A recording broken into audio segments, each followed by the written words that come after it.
Bonjour à toutes et à tous. Alors un petit flash info bourse un petit peu exceptionnel, comme cela m'arrive parfois lorsqu'il se passe des choses importantes sur le marché.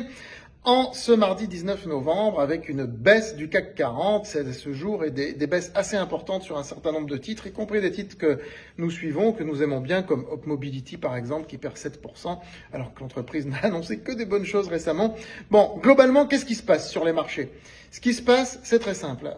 Le président américain en exercice, qui ne le sera bientôt plus, a autorisé l'Ukraine à aller frapper en profondeur sur le sol russe avec les missiles que les États-Unis ont livrés à l'Ukraine. Donc là, on ne parle pas de petites frappes à la frontière, on parle de frappes en profondeur. Alors sans aller jusqu'à Moscou, mais en allant sur des villes plus importantes. Alors cette nouvelle est connue depuis dimanche. Je veux dire, c'est pas un scoop aujourd'hui. Les marchés étaient au courant de ça hier. Toutes les infos ont parlé de ça hier, toute la journée. En disant qu'est-ce qu'ils vont faire les Russes, est-ce que Poutine, Bon, les marchés ont ouvert ce matin à peu près à l'équilibre et même en légère hausse. Je veux dire, depuis hier, malgré cette nouvelle, les marchés évoluaient positivement. Il y avait presque un parfum de début de rallye de fin d'année. Et aujourd'hui, qu'est-ce qui se passe d'un coup? Patatras, tout s'effondre depuis, une heure après la cotation ce matin. Est-ce qu'il y a eu du nouveau?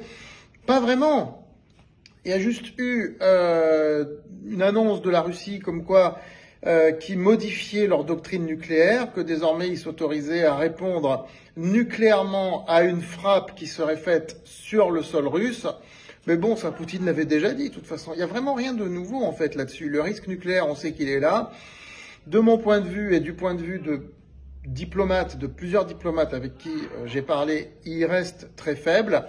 Mais là, quand vous voyez les paris sur Polymarket, il est remonté à 19% le risque nucléaire. Vous savez que je le regarde beaucoup, ce pari sur Polymarket. Polymarket, c'est une bourse des paris, enfin je ne vais pas vous en reparler. Donc le pari sur le nucléaire, il est coté 19 centimes actuellement, sur une cote qui va de 0 à 1.